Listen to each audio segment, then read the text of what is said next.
So yeah, just welcome back to the channel. Yeah, continuation on the pros and cons of a 23 model Honda Transalp. Got 27,500 Ks, 27,800 Ks on the bike now. Yeah, so the pros it's discussed are reliability, comfort, on-road ability for an adventure bike. Still got the 21-inch front wheel. Personally, I think, considering I'm not saying every rider, but say 70% of riders aren't going to use this bike in an off-road situation. By off-road, I don't mean dirt roads. Dirt roads are public roads. That's not off-roads. Off-roads, four-wheel drive tracks, single trail, places you would take a 300 rally or an enduro bike or a motocross bike. So this is not designed for that. People have modified the suspension, which isn't cheap on this bike, to make the rear suspension less plush and putting more compliant front spring in the forks, but it's still not gonna, you still can't turn a 208 kilo motorcycle into an enduro bike or a dual sport bike. Yeah, very good riders, and I'm saying very good riders can go fast on this. You've seen the pictures, seen the videos, fast-ish. But having said that, when you do study the terrain, a lot of it's dry for a start. So being dry on a dry track's a lot different between on a muddy track. For controlling a motorcycle in the mud, it's a lot different than controlling a motorcycle in the dry.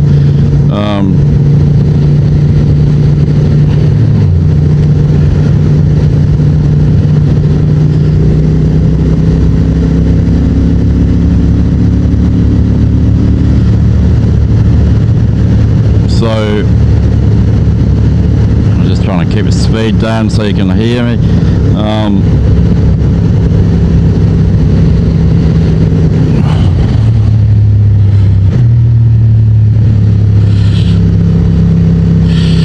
Oh God, push that.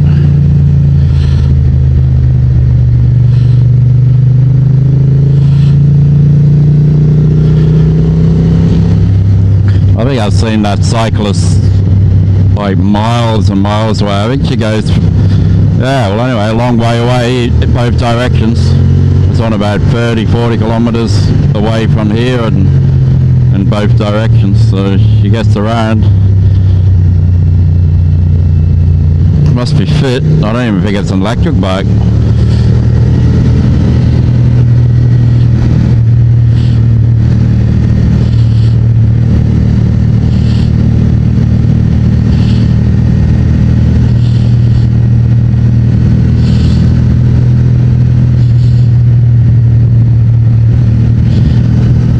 Yeah, so a bigger 19-inch front wheel, so I wouldn't call the 21-inch front wheel a pro. I think 19, like we do on the Transalp, the Africa Twin option would be the ideal. But having said that, the 21-inch front wheel can soak up bigger potholes on the road, but a 19-inch front will cover most situations and give you that extra tyre grip on road.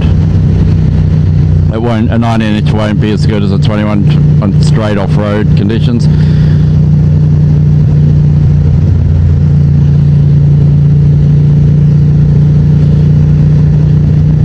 So another pro of a bike is touring ability. There's plenty of places on the back with a rack on the, when you get the rear rack, to put a top box, put panniers, I just got soft panniers. I got a big 50 litre top box on the bike, but I've only got soft panniers. Cost me $30. I think they're dry riders or something like that. And they just tie, you just loop them over your rack on each side. I mean, they're not really ideal for taking on and off. They're just meant to put your wet weather gear, anything that's not really valuable, and you lock your valuable stuff in your top box. And I think that's an ideal situation for road riding. I don't think a top box is going to be much fun if you do take it on dual sports track type of conditions. You want the bike as light as possible. But the side panniers on off-road would give it a chance to protect your bike if you tip it over. I don't think they really get in the road off-road.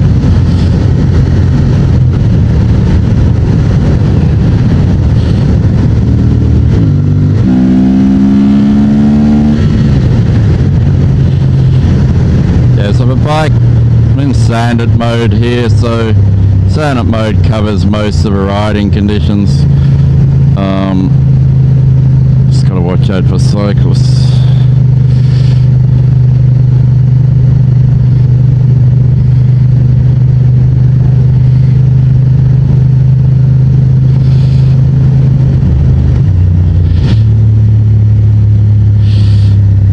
Oh yeah, gotta watch out for the oncoming cars.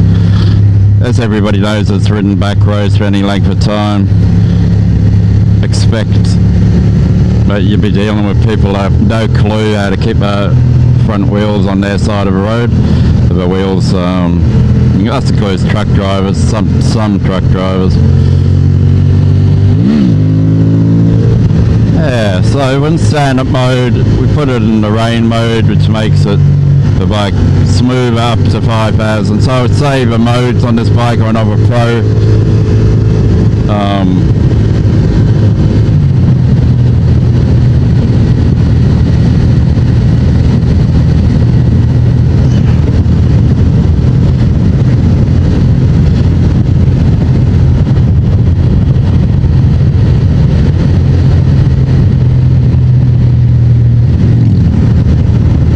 Ooh, the cruiser boys. Then I'm gonna wave to a fucking Transalp.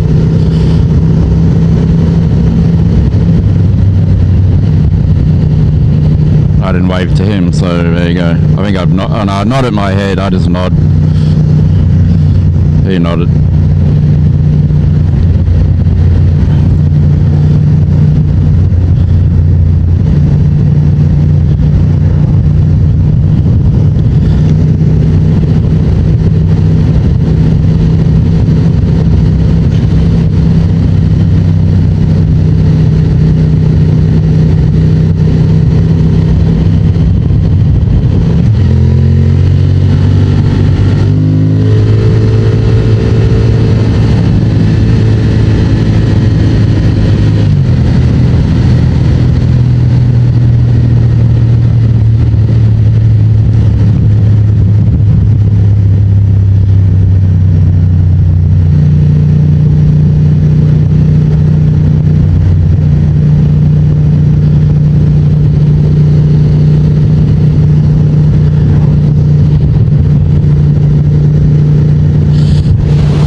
Yeah, so ergonomically the Transalp's probably set up a bit, I believe, for a rider between 170 centimetres to probably about 178, 180 centimetres.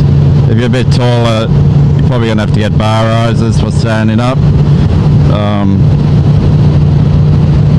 If you're taller, I'm 173 centimetres, I probably don't need bar risers.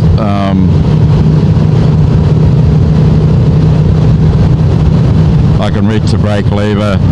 Ergonomically, I can still cover the front brake standing up.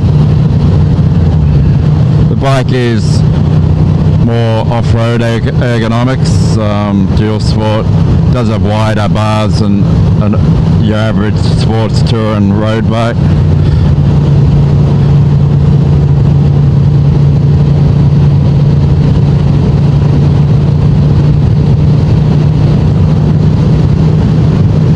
I would definitely put Ergonomics as in the Pro. To sum up, yeah, definitely comfort Ergonomics as a Pro on this bike. Fuel economy is pretty good, about 4.4 litres per 100. So it's going to cost you roughly, $10 per 100 k's on Australian fuel prices. This bike has to take, which is probably getting normal these days. It only takes 95, recommended 95 unleaded fuel. So it doesn't take 90. It's not recommended to use 91. It's a parallel twin, so it's not the single cylinder. But then again, the Rally recommended 95 as well, I believe. I think it's better to use 95. Sometimes I put 98 in. I don't think you get any benefit from 98, but over the 95. But if you get some pumps you can't get the 95 fuel, so put the 98 in instead of a 91. I mean, it probably doesn't make that much difference. I'm not going to overtake on a double yellow line. Only time I tried overtaking close to a double yellow line was a couple of weeks ago. I was overtaking a Book tyre vehicle, a black Mercedes Vito 2017 model, and he actually went from 80 kilometers an hour, 80 kilometers an hour. By the time I went to overtake, I had to terminate the overtake because coming to a crest of a hill. I terminated at 120 kilometers an hour, and I could not reach parallel with his car, with his front door. So he went from 80 kilometers an hour to 120 as I was trying to overtake on the crest of a hill, approaching, so obviously I terminated the overtake. But on a normal overtake with a normal driver who wasn't trying to kill a person, I would have overtaken about 2.5 seconds at 80 kilometers, overtaking the car at 80 k's. But he, wow, couldn't believe it. He had a passenger in the car. I don't know if he was an Uber or didn't have an Uber sticker on it. It was a Book tyre, but why would you do that? He wanted to see a car. He wanted to see me continue on the overtake.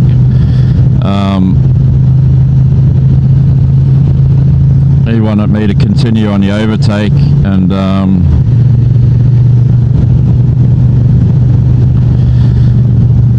have a head-on with a car coming the other way on the crest of a hill. Don't know.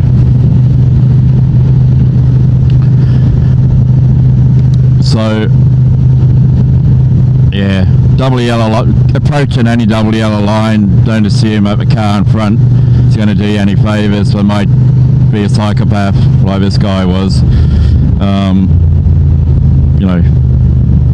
If a bike crashes, you can have a good laugh about it. Because I've got it on film, and the passenger, it was very low resolution when you're trying to go through a car window, but it did look as though the passenger pushed her head back and was laughing as I was coming close to the back window. It was a van. Anyway, don't want to hear that good garbage. Hi, welcome back to the channel. Yeah, beautiful Numinbah Valley, south east Queensland, heading into New South Wales. Yeah, just giving my final thoughts on the Honda Transalp.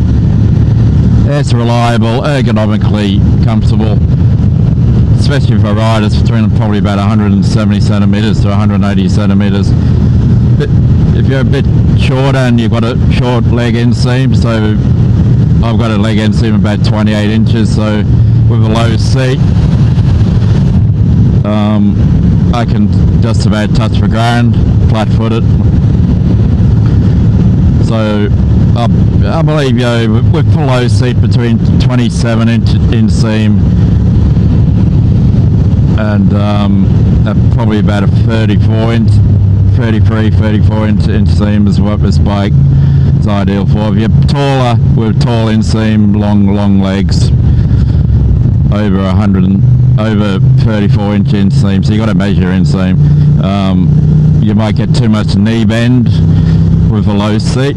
You definitely wouldn't want the low seat if you're 6 foot or 5'11", something like that, even 5'10". If you've got long, if you've got a 30-inch inseam, you might find your knees are bent too much with a low seat.